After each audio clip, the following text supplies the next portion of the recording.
Have you ever spent an hour carefully applying your foundation, feeling like a total queen in the mirror, only to step into the natural daylight and realize you look less like a glowing goddess and more like a crumbling Roman statue? Honestly, we've all been there. It's that moment of pure frustration where you see the texture, the dry patches, and that dreaded cakey build up sitting on top of your skin instead of melting into it. For many of us in the crossdressing and trans community, makeup isn't just about aesthetics, it's about alignment. It's about seeing the person we feel like on the inside finally reflected back at us. But here's the thing, when the foundation looks heavy or mask-like, it can actually make us feel more self-conscious instead of more empowered. It highlights the very things we might be trying to soften. If you've been struggling with that thick, heavy, unnatural finish, I want you to take a deep breath and stay with me. You aren't doing anything wrong. You just haven't mastered the less is more magic yet. Today, we're going to break down exactly how to get that seamless, skin-like, natural foundation finish that stays put and looks incredible, whether you're under harsh ring lights or just grabbing a coffee with friends.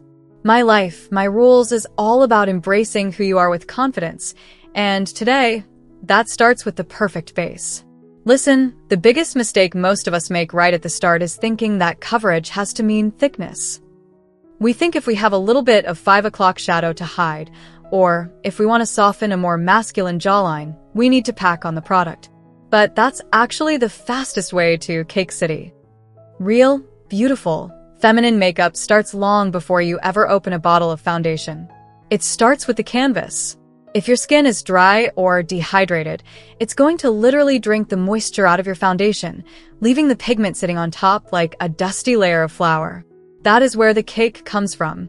So, your first and most important step is hydration. I'm talking a good quality moisturizer that suits your skin type. If you have oily skin, go for a gel-based one. If you're a bit drier, find something rich. Give it 5 minutes to really sink in. You want your face to feel tacky and plump, not greasy. If you skip this, no amount of expensive foundation is going to save the look. Now, let's talk about the elephant in the room: facial hair and texture.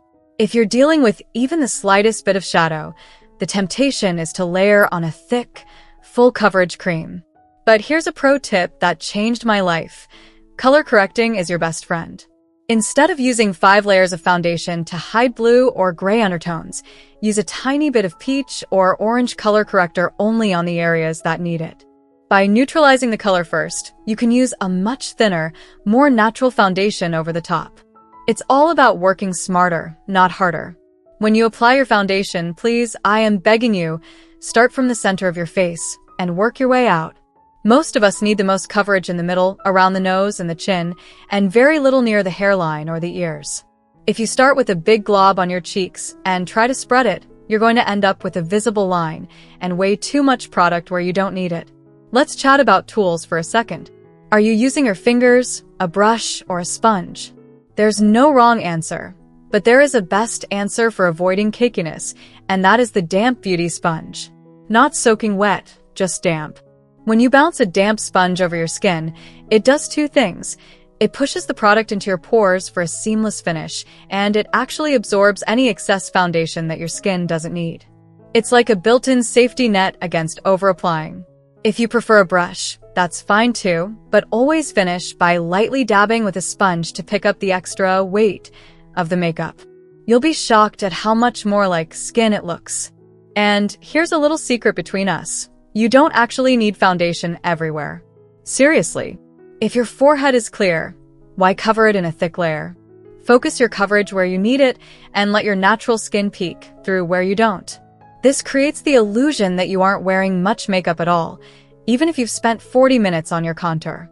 It's that contrast between made-up and natural skin that makes the whole look believable and soft.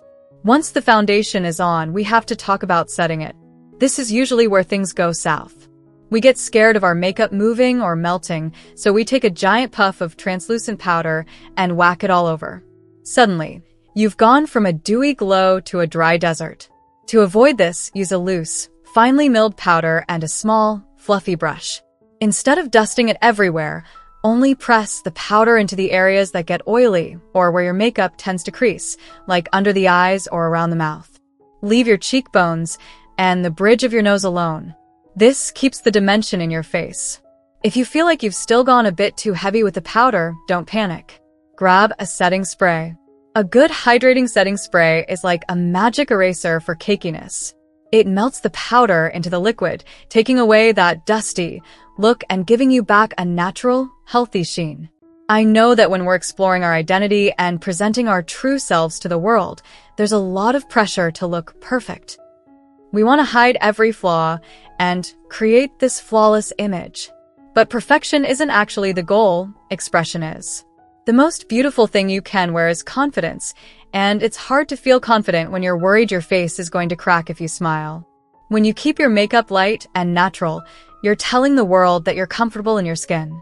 You're letting your light shine through instead of hiding behind a mask. It takes practice, and you might have a few cakey days while you're learning your skin's rhythm, and that's totally okay. Every mistake is just a step toward finding your signature style. Remember, this journey of self-expression is yours and yours alone. There are no rules, only tools to help you feel like the best version of yourself. Whether you're just starting out or you've been on this path for years, give yourself the grace to experiment. Try using half the amount of foundation tomorrow and see how it feels. Focus on the prep, trust the color corrector, and embrace the sponge. You might find that the lesser version of your routine actually gives you the more version of your confidence. I really hope this helps you feel a little more prepared for your next glam session. You deserve to look in the mirror and love every single bit of what you see. If you found these tips helpful, or if you have a holy grail product that changed your makeup game, please drop a comment below. I love hearing your stories and learning from this incredible community. We're all in this together, supporting each other one brushstroke at a time. Don't forget to hit that subscribe button and join in my life, my rules family for more honest, empowering, and queer-focused content.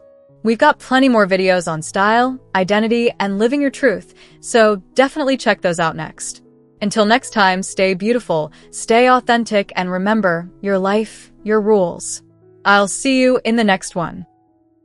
Thank you so much for watching till now. It means the world to have you here. This community is all about empowering each other and celebrating the incredible journeys of everyone on their path to living authentically.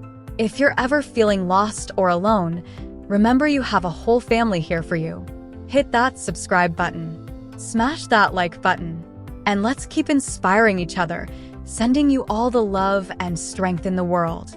Until next time, live your life by your rules.